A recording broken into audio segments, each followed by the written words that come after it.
Welcome once again to crossfire. Nawaz Sharif Sindh में अपनी सियासत को वो रुख दे रहे हैं कि जहां से वो एक वक्त में हुकूमत और उसके तमाम इत्तेहादियों को मुसलसल दर्द सर में मुब्तला कर रहे हैं। कल वो सिंध के कौम परस्त लीडरों के साथ बैठकर जहां सिंध की महरूमियों का जिक्र करके सिंधी कौम परस्त वोटर की हमदर्दियां समेट रहे थे, वहीं उन्होंने एक तीर पीपल्स पार्टी की तरफ भी ये कहकर छोड़ा कि बीबी ने जिन पर अपने कत्ल का इल्जाम लगाया वो जरदारी साहब के इत्तेहादी हैं आज। जबकि आज मुस्लिम लीग नून के रहनुमा ख्वाजा साद रफीक ने कराची में प्रेस कॉन्फ्रेंस करते हुए ये भी कह दिया कि अहले सिंध पर कराची के दरवाजे बंद नहीं होने चाहिए, और साथ ही उन्होंने ये भी मुतालबा कर दिया कि सी व्यू पर प्लॉटों की बंदरबांट की तहकीकात के लिए वजीर आला सिंध को एक कमीशन बनानी चाहिए। इन सारी बातों का एक ही मतलब है कि मुस्लिम लीग नून कराची समेत पूरे सिंध में अपनी सियासत सिंधी अवाम के जज्बात को मद्देनजर रखते हुए कर रही है। मुस्लिम लीग नून की ये सियासत क्या नताइज बरामद करेगी और ये सियासत किस किस के लिए खतरा बन सकती है, जानने के लिए हमारे साथ मौजूद है MQM के सीनियर रहनुमा हैदराबाद रिजवी साहब। रिजवी साहब अस्सलाम वालेकुम, बहुत बहुत शुक्रिया हमारा साथ देने का। फरमाइएगा कि मुस्लिम लीग नून की सिंध में आमद और सरगर्मियां, इनको आप किस तरह देख रहे हैं? मैं नहीं समझता कि कोई बहुत बड़ा इम्पैक्ट क्रिएट करने जा रहे हैं, और जिन लोगों को उन्होंने चूज किया है शायद उनकी कोई अहमियत और वक़्त सिंध में सियासी तौर पर तो कोई भी नहीं है। मैं ये समझता हूँ कि किसी भी सियासी जमात का किसी भी जगह पर मुस्तकबिल जो है जी वो डिपेंड करता है उसकी ऑर्गेनाइजेशनल स्ट्रेंथ के ऊपर, और जो ऑर्गेनाइजेशनल स्ट्रेंथ PMLN की सिंध में है उसको तो मैंने, बड़ी बदकिस्मती है कि उसको मैंने PC होटल में एक दूसरे से दस्तो गरीबा और होटल के शीशे तोड़ते देखा है।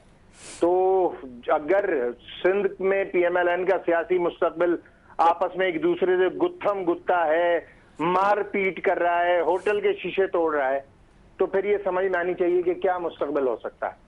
आज साद रफीक साहब ने अपनी प्रेस कॉन्फ्रेंस में कहा कि एले सिंध के लिए कराची के दरवाजे बंद नहीं होने चाहिए। क्या टारगेट बिलवास्ता आपको करने की कोशिश की?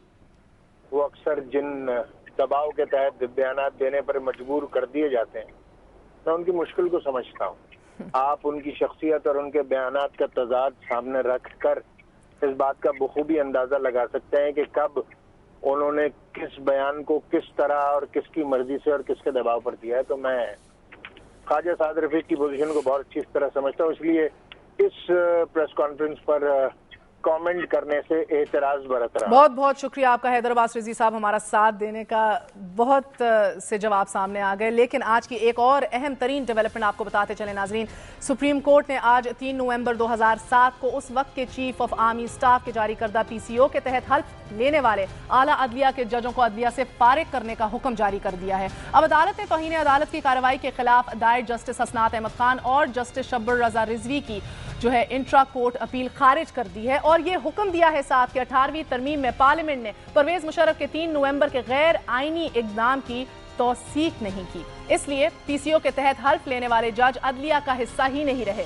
लिहाजा इन जजों को 1 साल की तनख्वाहें और वसूल की गई दीगर मर्रात भी वापस जो हैं वो उनसे ले ली जाएंगी। अब अदालत ने यह भी करार दिया है नाजरीन कि PCO के तहत हल्फ उठाने वाले जजों के खिलाफ तौहीन अदालत की कार्रवाई भी की जाएगी, क्योंकि इन जजों ने सुप्रीम कोर्ट के वाज़ेह हुक्म के बावजूद एक आइन शिकन की वफादारी का हल्फ लिया था।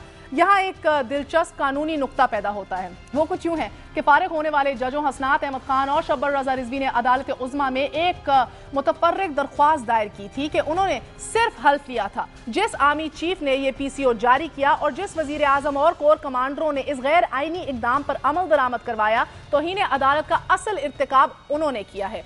अदालत ने इनके खिलाफ भी कार्रवाई करेगी, उन्होंने कहा अपनी अपील के अंदर, लेकिन इस मुतफर्रिक दरख्वास्त की समाअत करने वाले बेंच ने यह मामला फाजिल चीफ जस्टिस को भिजवा दिया, जिन्होंने इस दरख्वास्त पर एक नोट लिखा और ये कहा कि परवेज मुशर्रफ और उनका साथ देने वाले कोर कमांडरों और उस वक्त के वजीर आजम के खिलाफ तौहीन अदालत की कार्रवाई इन जजों के खिलाफ कार्रवाई मुकम्मल होने के बाद की जाएगी। फारिग होने वाले जज मोतरज हैं कि जब जुर्म एक सा है तो फिर कार्रवाई अलहदा क्यों?